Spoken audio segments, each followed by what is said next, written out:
so here's your intro, chord shapes, get them out. We've got our B. We've got our D sharp 7. We've got our E major 7. And our D sharp minor. The E major 7 and the D sharp minor repeat. And then we go back to the fret 9, but bar for C sharp minor. Then there's a little top melody. You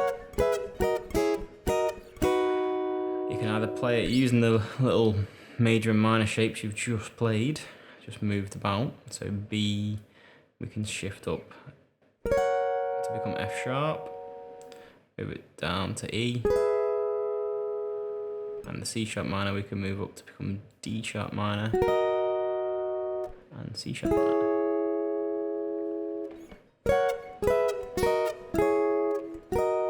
Now, if you're not happy doing that, you can always just play the top note.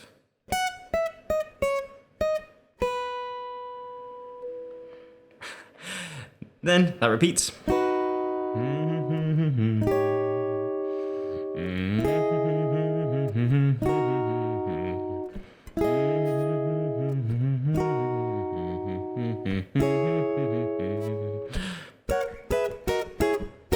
And then we go minor land and we play G sharp minor.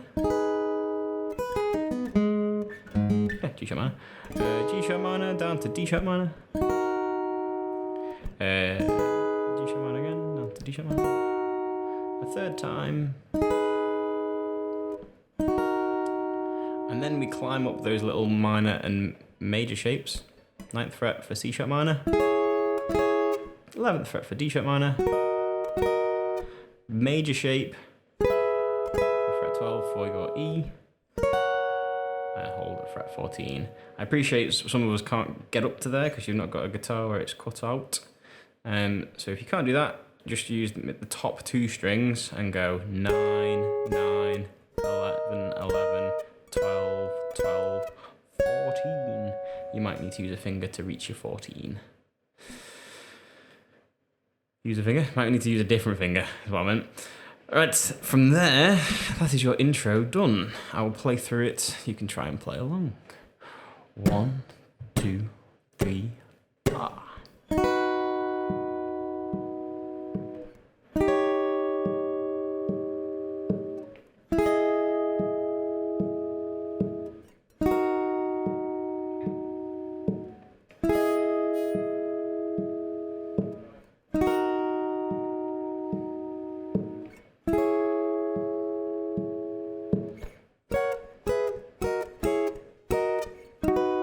Second time.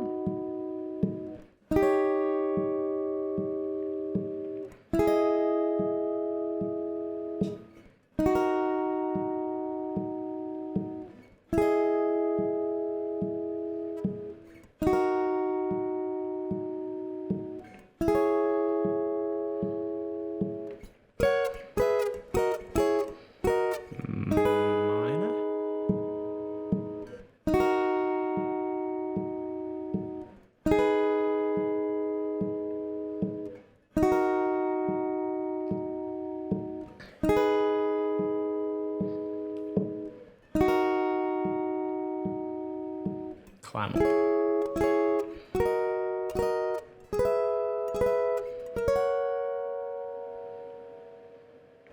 Right, if you're struggling with any of the chords, just take one of them, first of all, so you can play it.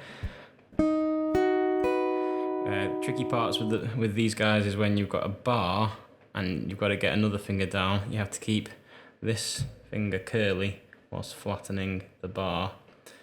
If you don't, this finger can get in the way of the strings and block them. Boo! Don't do that. Keep it on the fingertip. Nice curly finger. You can practice that on its own just by putting it down. And then play the strings underneath.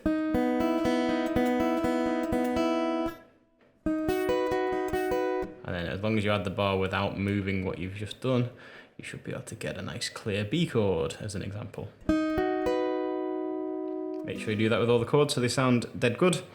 And then if you're trying to change between them and you're finding it difficult, you can look at what fingers are common. A good example of this is the D minor, the D sharp minor and the G sharp minor.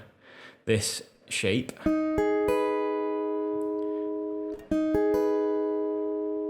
to this shape, you'll see that the first finger stays on the same string, just slides between these two frets.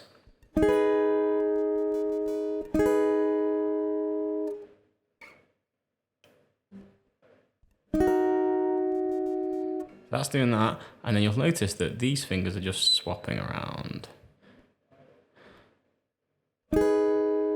Swapsies, shift. Swapsies.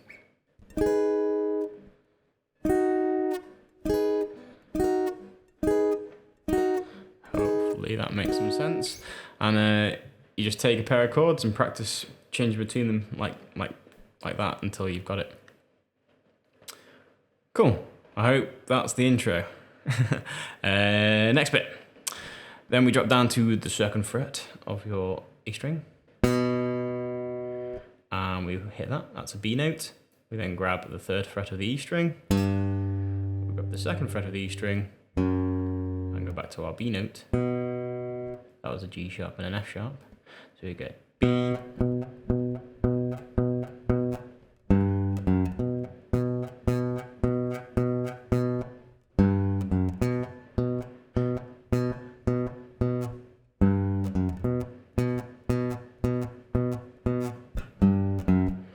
So it's that kind of vibe, and you get more and more aggressive with it. Put some extra strums in, put some muted things in if you fancy. So I'm gonna go.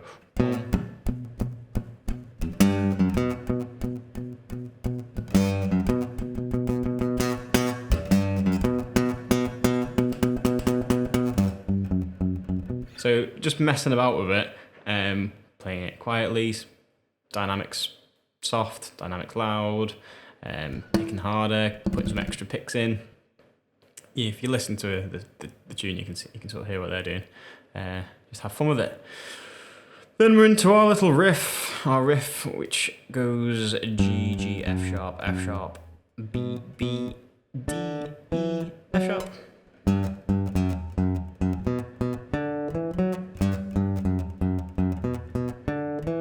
Now, if you notice, I'm trying to use 3 fingers because it's 3 frets. Middle, middle, first, first, first, first, first, open, first, third. Much easier than trying to jump about with 1 finger.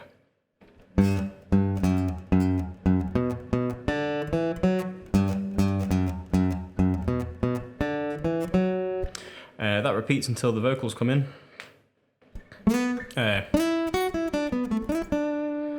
Those notes.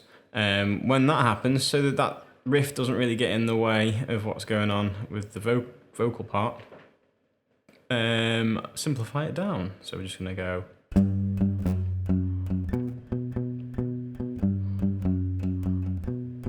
And just sort of jam around a G, an F sharp, and a B. If you fancy doing that as power chords, power chord is where we take the third finger and place it 2 frets higher on the next string in relation to the main note that you were playing. So in this case, G becomes a power chord, putting your third finger 2 frets higher on the next string.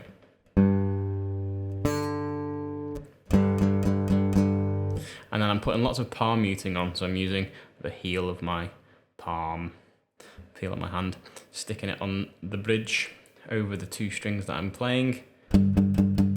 It sounds all muted because it's. I'm going to do that way there. If I'd lift it off.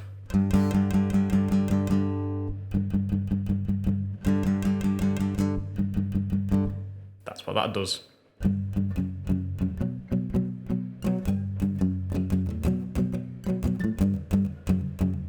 And just mess about with the strumming. And with that, to find something that sort of fits the groove. I'm probably just going to go. Boom, boom, boom, boom, boom, boom, boom, boom, boom, boom, boom, boom. Or I might go.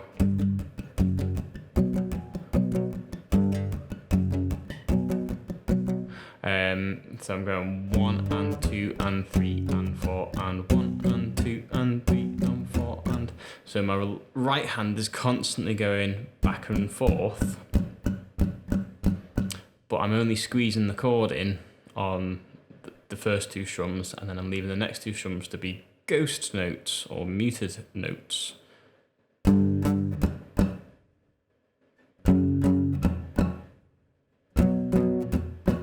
Now the way that we do that, I'm going to spin around again, watch these fingers. I squeeze when I want the chord, and then I relax when I want the mute. So look out for that.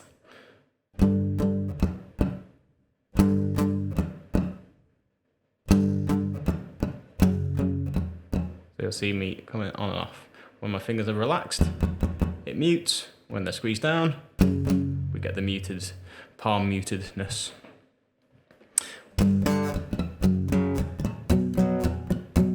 That also works if you don't mute it as well, you just get crispier chords.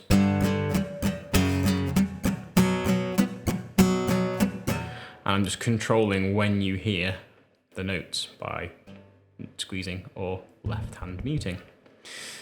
That's what we're going to do over the verse bit, and the other part we need to do is take our chords, our power chords, and go G, A, B. As in, they say it changes when the sun goes down. G note is at fret 3, A is at fret 5, B is at fret 7. If you're not happy with power chords, you can just play one note.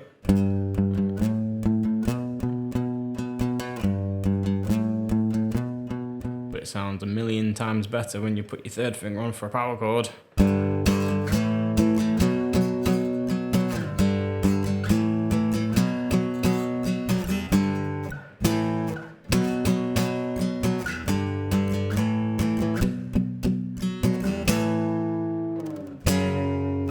So that was G, A and B, frets 3, 5 and 7, and then we finish off by going 5 down to 2, as in around here.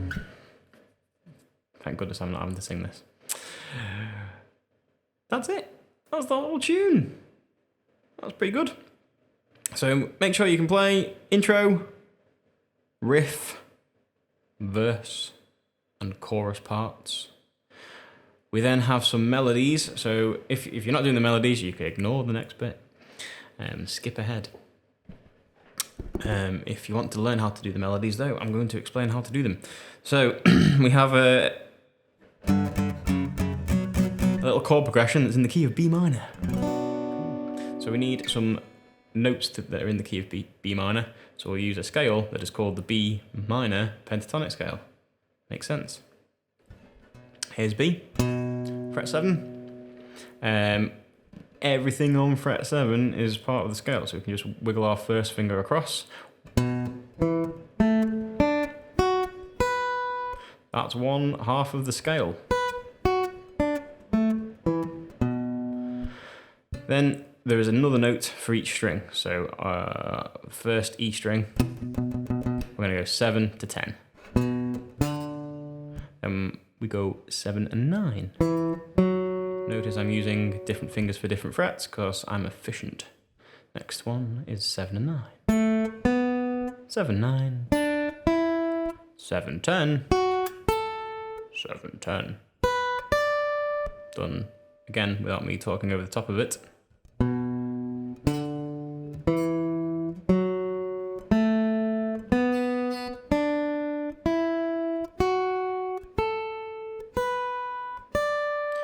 That is the B minor pentatonic scale. Here it is in reverse.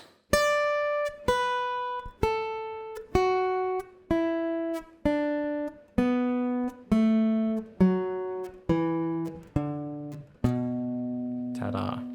Now, within that are the notes that he sings for the melody. I encourage everyone, all students, all the time, to work things out using your ears. You can't see because I'm not out of frame, but ears. Use those to listen to the melody. If you can sing it to yourself, even better, and then go and find the notes in the scale. For example, first bit goes, so you're trying not to listen. I'm gonna go through the scale until I find the note so. So.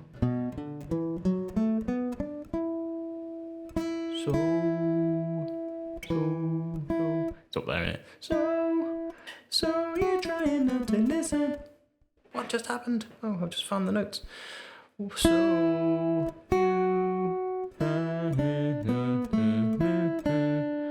they all happen to be within that box.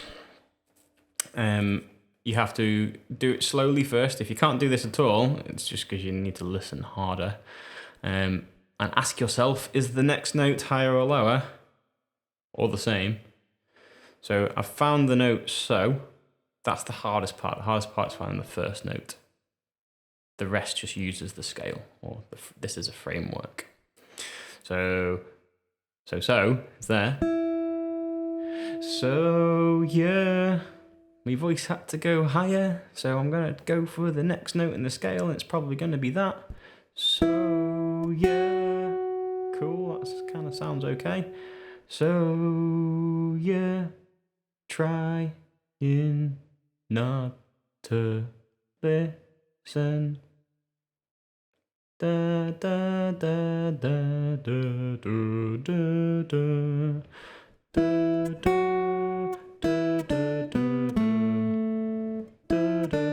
So you can sort of hear it's going up at the start, then keeps going down the scale, lower and lower, and then sort of skips over to this note to end there.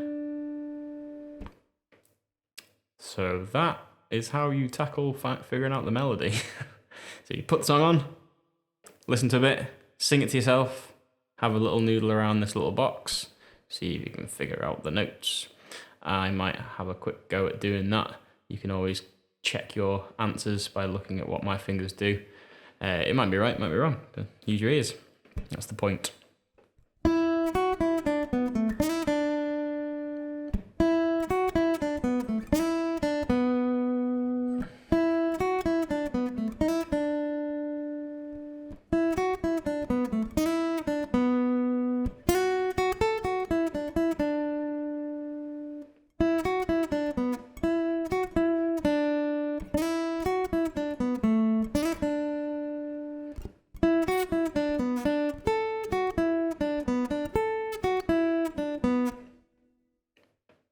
Something along those lines.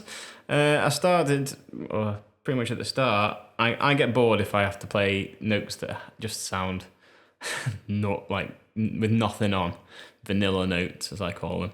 So I like to put some wiggly stuff on the notes that you hold. So that's holding the note down and sort of bending it out of tune and back again. That's called vibrato. Vocalists do that all the time, makes it sound human.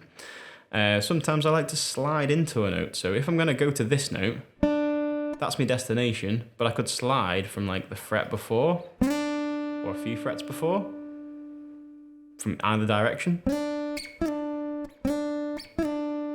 you just get this at the start of a note. Makes it sound again a bit more human, because humans don't have frets and they have to sort of glide into notes. Sounds kind of cool. I like to do little slides in between, so I don't have to pick literally everything. So that last bit, I use the held note. I use that momentum to go up and down.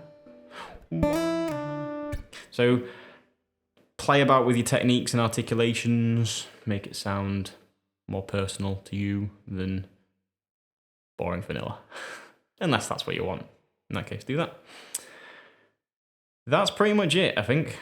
So, learn your Artic stuff. You should all have sheets and PDFs and stuff. I will make sure there's a link at the bottom if you need to download one. Good luck!